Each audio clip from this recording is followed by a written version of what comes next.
Hey, to be friends, Miss Paris again. I have the A to Z Mysteries, the Jaguar Jewel, ready to read to you today. It's chapters 8, 9, and 10, so we are going to finish up the story and find out who put the emerald in the fish tank, because it appears Dink, Josh, and Ruth Rose, they found it, and they also found a video recording in Uncle Warren's office. And after viewing it, they found that no one appeared to put the emerald in the fish tank. No one appeared like they knew it was there, as if they stole it. So they've kind of determined the only person it looks like could have stolen that emerald and put it in the fish tank was Uncle Warren. So let's read chapter 8, 9, and 10 and find out what happens and determine if Uncle Warren was the thief after all. Let's get started. Chapter 8. Josh's mouth fell open. "Your uncle's the thief?" he asked. "Josh," Ruth Rose scolded. She turned to Dink. "Your uncle isn't the thief," she said. "He never had a chance to take the jewel. We were with him when he opened the crate, and he sure didn't take it on the tape we just saw." Dink felt sick, even thinking that his uncle might have stolen the emerald. "What about when he turned out all the lights?" he asked. "But that was so quick," Ruth Rose said. "I don't see how he..." "Guys, the desk!" Josh said suddenly. "Look at it. Do you see anything different?" Dink and Ruth Rose looked at Uncle Warren's desk. "What do you mean?" Dink asked. "There's nothing but the blotter and the letter opener, the same as yesterday and this morning." Josh hit the play button on the VCR. He fast-forwarded until the tape showed the room and everyone in it. "There!" he shouted a moment later. "Look at the letter opener. The tip is pointing toward the windows, right?" "Yeah, so what?" Dink said. "Wait a sec and you'll see." In the film, the lights went out. After Dr. Pitts finished shining his flashlight on the jewel, the lights came back on.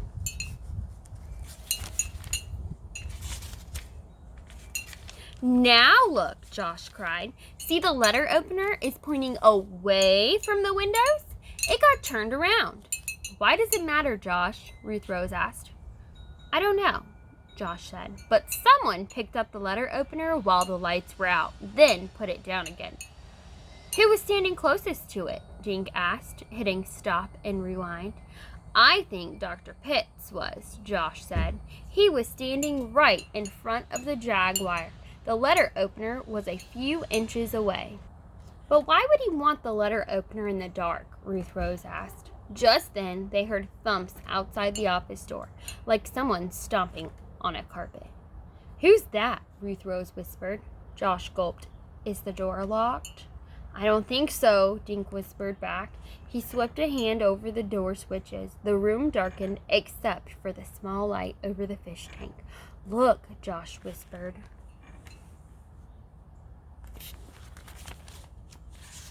Through the frosted glass window in the door, the kids saw a tall shadow. They heard a click, and the doorknob turned. "Hide!" Dink whispered. "James's office." The kids dashed into the small office. Dink left the door open a crack so he could see who entered. Wonder who it is. It was Dr. Pitts. Ooh, I think Josh, Dink, and Ruth Rose are onto something. Let's find out. Chapter 9.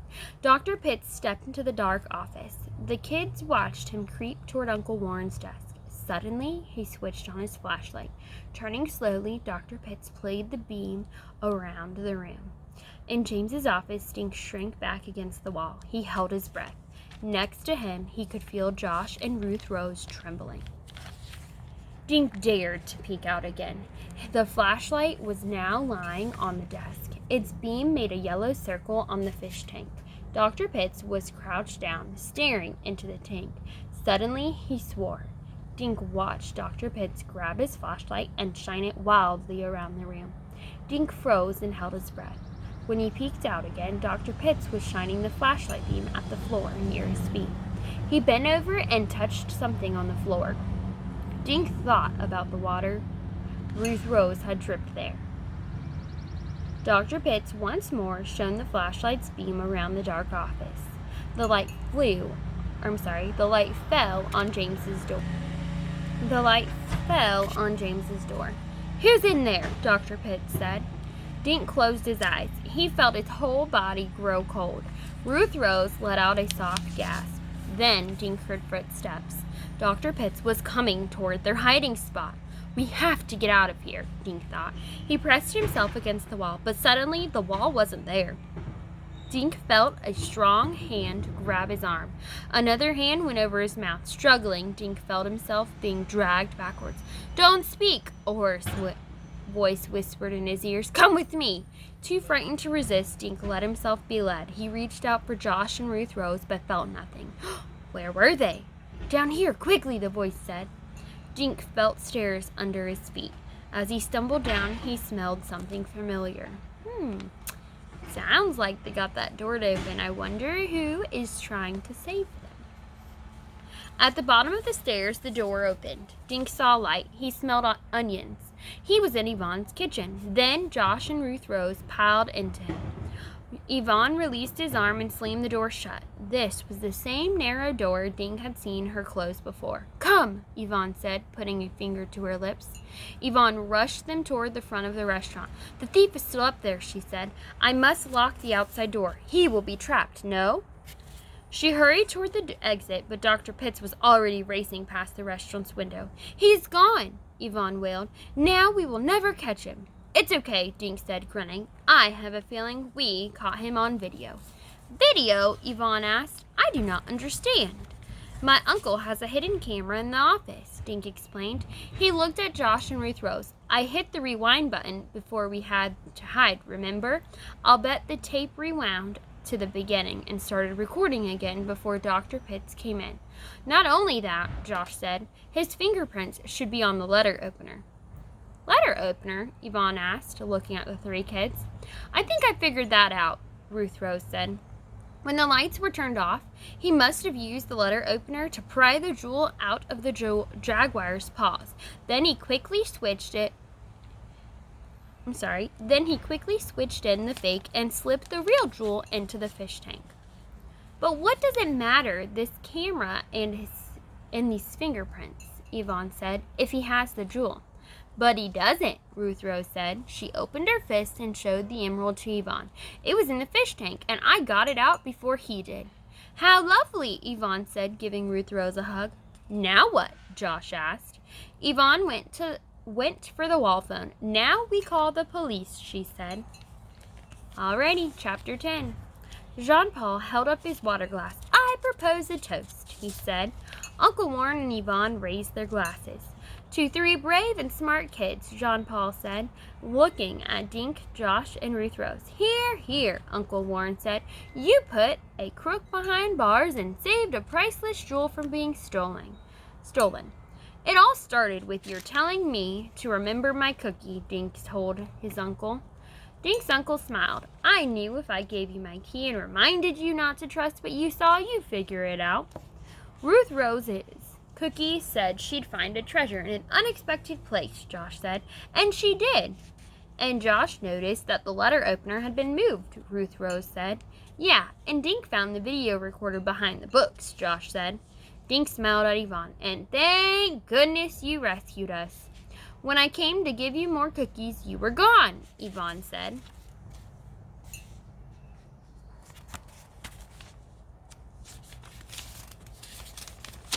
"Then I saw the doctor man sneaking into the downstairs door. I ran up the back stairs." "Why do you have those hidden doors?" Ruth Rose asked Dink's uncle. "Many years ago, the Porter Museum was a private home," he explained. "Old Mr. and Mrs. Porter's servants used the back stairway to go up and down. When the Porter home became a museum, the architects decided to leave the doors and stairway as they were." "I'm glad they did," Josh said. "When I'm away, Yvonne comes up to feed my fish," Uncle Warren said. Yvonne smiled. "And you thought perhaps I was the one who took the jewel? No?" Dink blushed. "Yeah, but then I saw Regina Wu sneak into the building, so I thought it was her too." Uncle Warren laughed. "She called a while ago and explained that." he said. She'd forgotten her umbrella and went back up to get it. Uncle Warren, Dink said, why didn't you tell the police about the camera and the video? His uncle laughed. I honestly forgot the camera was there, he said. Besides, I'm a dunce when it comes to anything electronic. James had it installed, but even he tends to forget about it. The part I don't understand is how Dr. Pitts could switch the glass emerald for the jewel so fast, Josh said, and in the dark. I'm sure he practiced, Uncle Warren said, and when he first came in, he must have spotted the letter opener on my desk. So that's why he wanted us to put the Jaguar down on the desk close to the fish tank, Dink said. He knew he was going to slip the emerald into the water. His uncle nodded, yes, and then come back later to get it. So, when he told you to get a second opinion, Ruth Rose said, the jewel really was a fake, because he'd just taken the real one, right? Right, Uncle Warren said, and he almost got away with it. Sorry about that. It's apparently a busy day on our street, so I'm going to reread that. So, when he told you to get a second opinion, Ruth Rose said, the jewel really was a fake because he'd just taken the real one, right? Right, Uncle Warren said, and he almost got away with his scam. He smiled at his dinner companions, but he didn't figure out 3 detectives hiding in James' office. Just then, they heard bells jingling outside the restaurant. Aha, our ride is here, Uncle Warren said, standing up. What ride? Dink asked. Can't we walk back to your apartment? We're not going right back, nephew, his uncle said. Come. He led everyone outside where a large white horse stood waiting. The horse was harnessed to a buggy. All along the harness leather were small lights and bells. A short man climbed down from the driver's seat. He wore a spiffy gray suit and a black top hat. Hello, I'm Alfie, the man said, and this lovely horse is Prince. Climb aboard, Uncle Warren said. Cool, Josh said, hoisting himself into the buggy. Where are we going? Who cares, Ruth Rose said, climbing in next to Josh. Uncle Warren helped Dink up and then sat next to him. We are going to see New York City by night, he said. I don't want you to go home thinking all we have here is loud traffic and jewel thieves. He tapped on the back of the buggy. Take us away, Alfie. Au revoir, cried Yvonne and Jean-Pierre. Au revoir, cried Yvonne and Jean-Paul from the sidewalk. See you tomorrow. Alfie clicked his tongue at Prince, and the buggy began to move. Slowly the horse clip-clopped down the street. Dink sat back and gazed up at the sky. A billion stars blazed down at him.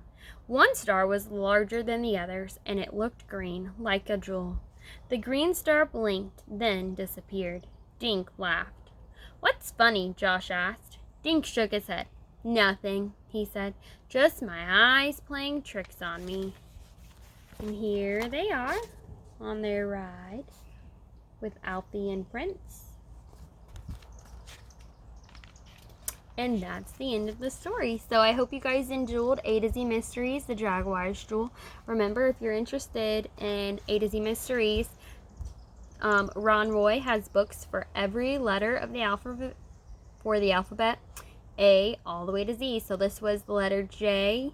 If you're interested, you can either look them up online, go to the library, or hopefully wait till next school year and check them out yourself.